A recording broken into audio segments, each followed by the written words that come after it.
Tem o pessoal no chat, sempre tem, né?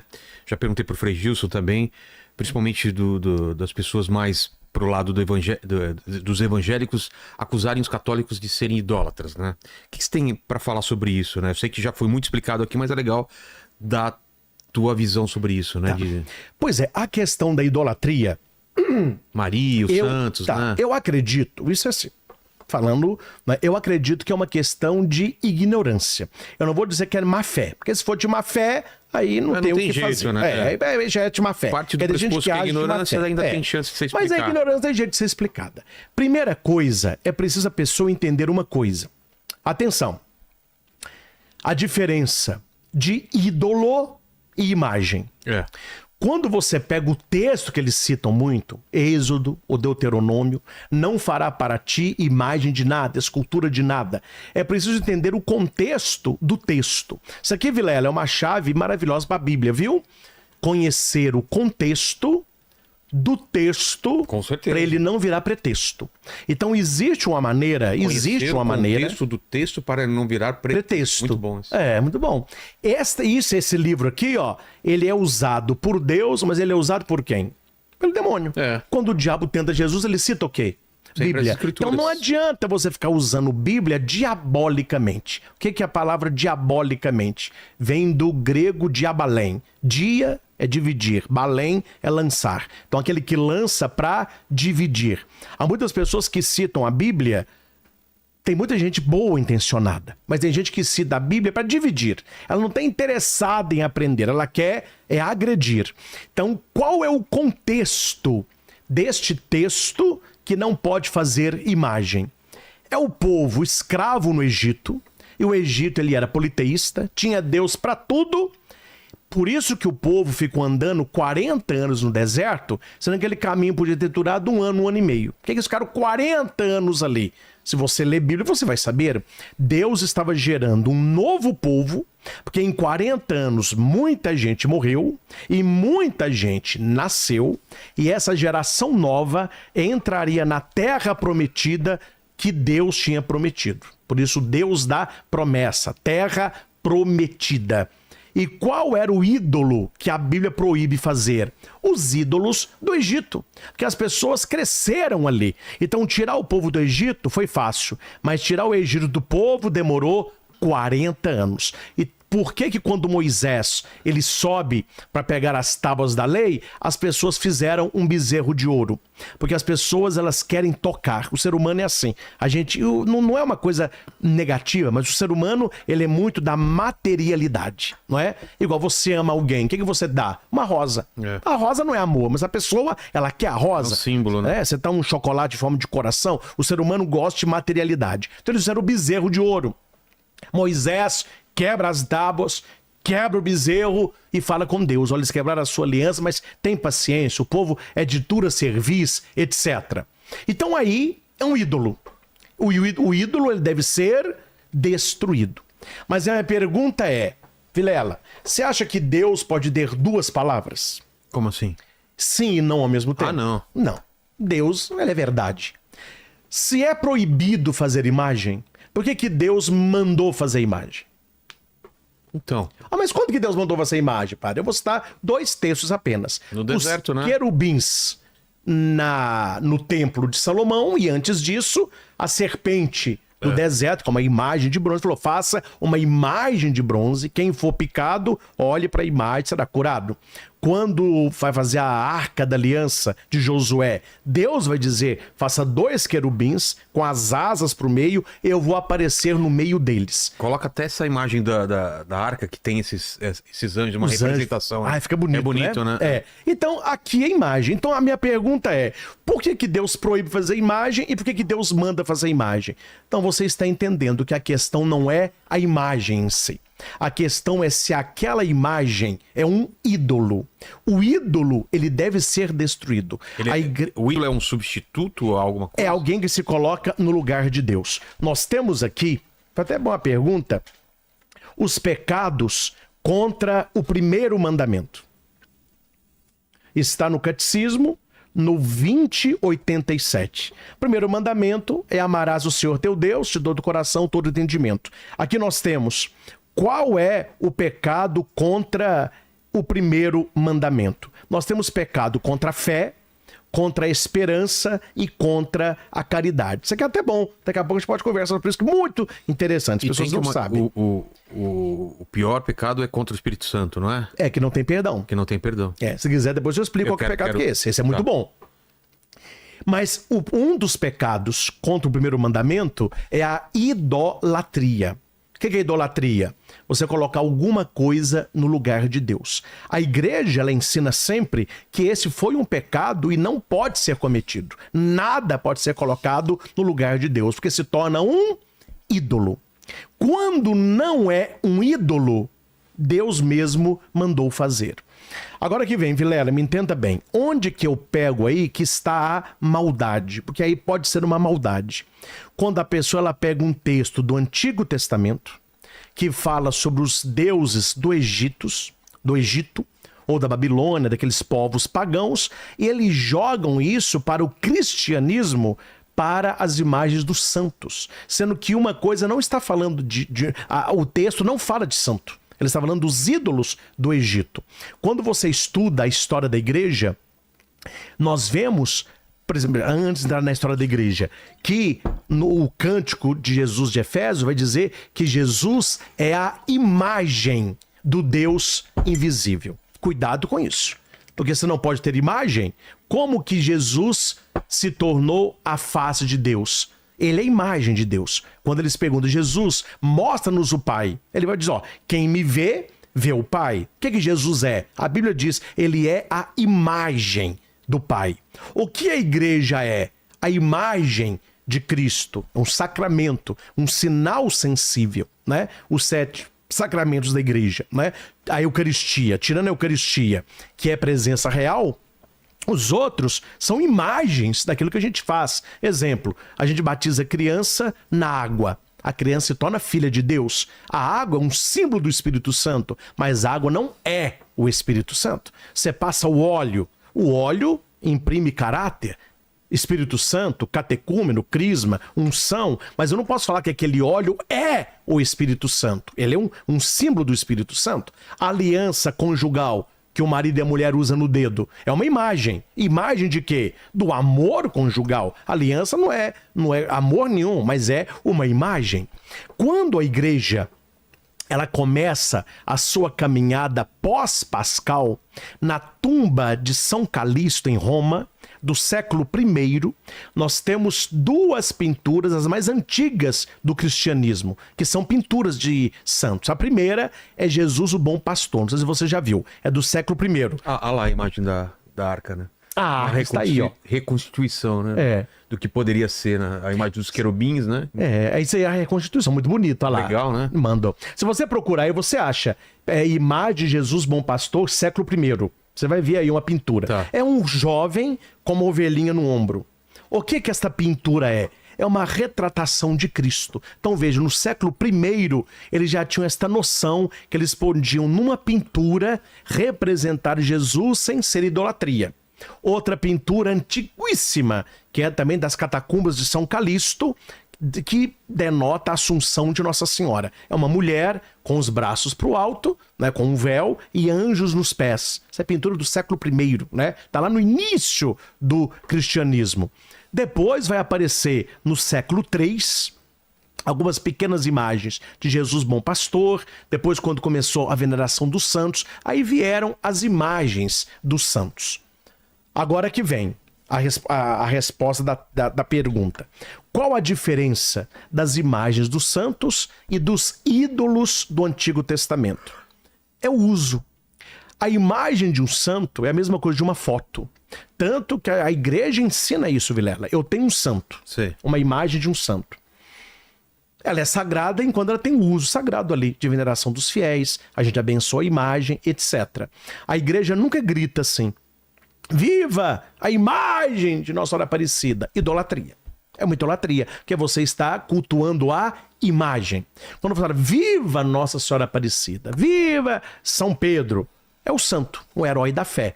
Aquela imagem é uma representação como uma foto. Assim a foto da minha mãe. Eu tenho na minha casa uma foto que nem eu que mandei fazer. Eu fui num evento, eles acharam que a minha mãe ia, fizeram um postal grande. Eu e minha mãe abraçadas, assim, de coraçãozinho. Tá lá na minha sala, não é?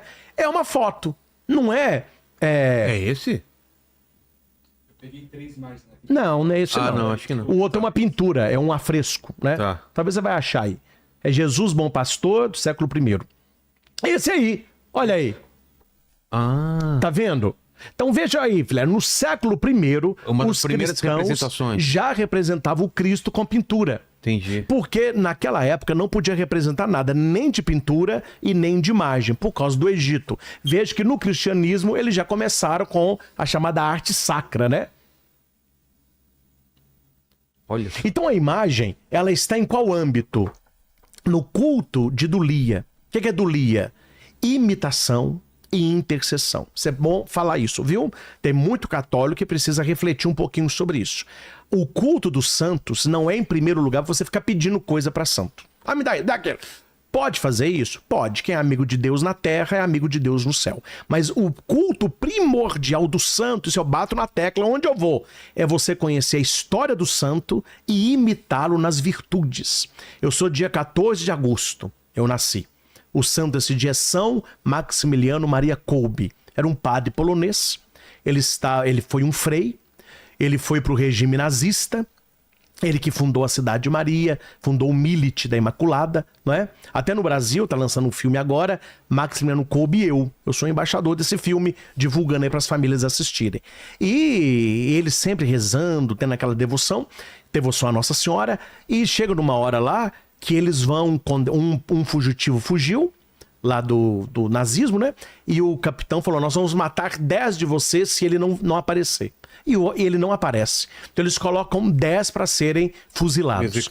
9 ficaram esperando a bala e um falando, eu não posso morrer, eu tenho mulher, eu tenho filho, eu não posso morrer. Quando eles apontaram o fuzil, o padre Maximiliano foi no capitão e disse assim, capitão, o capitão tirou o revólver e colocou na cara dele. Se você não falar alguma coisa relevante, é a sua última palavra. Falou, não, eu quero que o senhor me mate, eu quero trocar de lugar com ele. Aí ele falou assim, por quê? Porque ele falou assim, ele é jovem, ele pode trabalhar muito aqui e eu sou velho. Tá bom, pode trocar. Esse homem passou, olhou pro padre Maximiliano, pensou, porque o que eu fiz para ele morrer no meu lugar? Imitação de Jesus, né? E o padre, ele vai para eles foram trancados numa sala para morrer de fome. Todas as outras celas, o pessoal gritava, blasfemava. Nessa cela, todo mundo rezava. Ele foi consolando um por um e foi morrendo um por um. 16 dias depois, sem comida, ele estava vivo ainda. Aí falou com o capitão, falei, ele não morre. Ele falou assim, mas nunca vi alguém que não morre. Então, aplica nele uma injeção letal. Aí, São Maximiliano entregou a vida. Tô te contando isso por quê? Posso até errar, mas conscientemente, Vilela, eu não me lembro, na minha vida toda, de ter pedido nada por intenção de São Maximiliano. Mas eu conheço a história dele e tento imitar as suas virtudes. Como padre, confessor, devoto de Maria. Esse é o culto da Igreja dos Santos. Eles colocam os heróis da fé e falam, ele conseguiu, você consegue. Eu lembro quando era criança que o pessoal fala, São Longuinho. Se eu achar, dou 3 pulinhos. Você sabe quem é esse? Não. É São Longínios. É? É aquele soldado que furou o coração de Cristo. Porque eles falam, como ele era baixo, ele pulou para furar o coração de Cristo. Aí esse Longínios... E ele virou santo por quê? Porque na hora que o sangue de Cristo caiu no rosto dele, ele caiu e levantou os braços e disse, verdadeiramente este é o Filho de Deus. Ele se converteu ali. Caramba. Né? Sabia da história. Esse aí, São Longínios. Você falou pra eu lembrar da história do... mas antes disso, só acabou o raciocínio, me perdoe aqui. Claro. É porque eu vou falando, eu vou entender outras coisas, né? Mas você perguntou dos santos. Então, esse é o culto dos santos. É a imitação das virtudes dos santos. E tem também o poder da intercessão. As pessoas não entendem a intercessão. Vou resumir também, que é muita coisa, né? A Igreja de Cristo, como a gente a vê, ela não é um CNPJ. A igreja, ela se vê como esposa do Cordeiro. Então, eu sou amigo do noivo. Na Bíblia tem essa definição, amigo do noivo. Quem é o amigo do noivo? É aquele que vai conquistar a mulher pro noivo. Eu não vou conquistar ela para mim, mas eu tenho que conhecer o noivo. E eu falo, ele é rico, é bonito, etc. Até que ela se apaixona e case com ele. O padre é o amigo do noivo, que vai apaixonar a humanidade pelo noivo, que é Cristo. Quando você lê lá em Bodas de Caná, a noiva ali é a igreja, a humanidade. O noivo é Cristo. Por isso que ele serve o vinho bom por último. Então, a teologia vê a igreja em uma igreja só, em 3 dimensões. A dimensão militante, a dimensão padecente e a dimensão triunfante. Até bom que eu entro... Pode entrar nisso aqui, Vilela? Claro, claro. É tanta coisa, né? É porque o pessoal pergunta, eu até trouxe anotado aqui, isso aqui eu achei que a gente ia entrar somente nisso aqui, que é a questão dos... que a igreja chama de novíssimos, né? Que é o céu, o inferno e o purgatório. Então, as pessoas que já estão na glória, que alcançaram a glória, é a igreja triunfante. É a igreja, mas estão na glória já, né? Que são os santos. Só que tem um detalhe. Isso aqui tem que ficar claro. Todas as pessoas hoje que são cristãs e que querem entrar no reino de Deus, elas têm que ser santas. Só entra no reino de Deus santo. Qual a diferença dos santos que estão na glória e dos santos que a igreja cultua? Porque eles foram canonizados, eles foram colocados como modelo. Mas a minha avó, ela não foi canonizada, mas eu tenho certeza que ela está no céu. Meu avô, né? Pessoas boas. Então, são santos lá. Então, essa é a igreja triunfante. Nós temos a igreja padecente. São as pessoas que morreram na graça, mas não estão totalmente purificadas. A igreja acredita num estágio final da misericórdia, que é o purgatório. E devemos rezar pelas almas benditas do purgatório. E temos a igreja militante, que somos nós. Nós que estamos... trabalhamos, lutamos, etc. Se é uma igreja só, o que a igreja acredita? Que é uma comunicação entre os fiéis nos 3 estágios.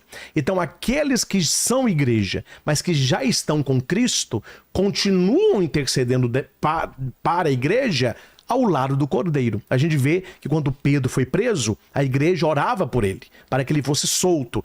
Qual igreja que é essa? Pode ser a militante, pode ser a padecente, que ora por nós para que nós oremos por eles, para que eles tenham o sufrágio, e pode ser a igreja militante. Por isso, a intercessão dos santos, ela acontece, né? Os santos intercedem por aqueles que estão ainda na militância. Então, esse é o culto dos santos. O culto de Maria não é idolatria, porque ela não é deusa. Quem fala que Maria é deusa é um idólatra.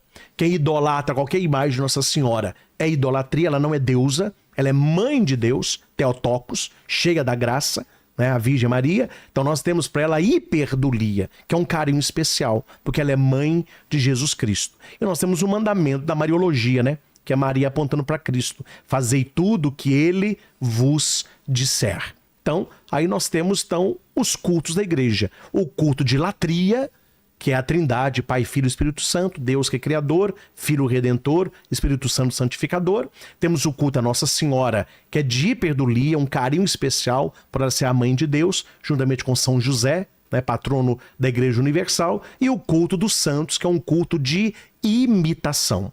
A imagem do santo, como eu explicava, é como se fosse uma foto da minha mãe. Tanto é, Vilela, eu tenho uma imagem na minha igreja lá. Temos imagens belíssimas. Alguém foi limpar a imagem, tropeçou, a imagem quebrou.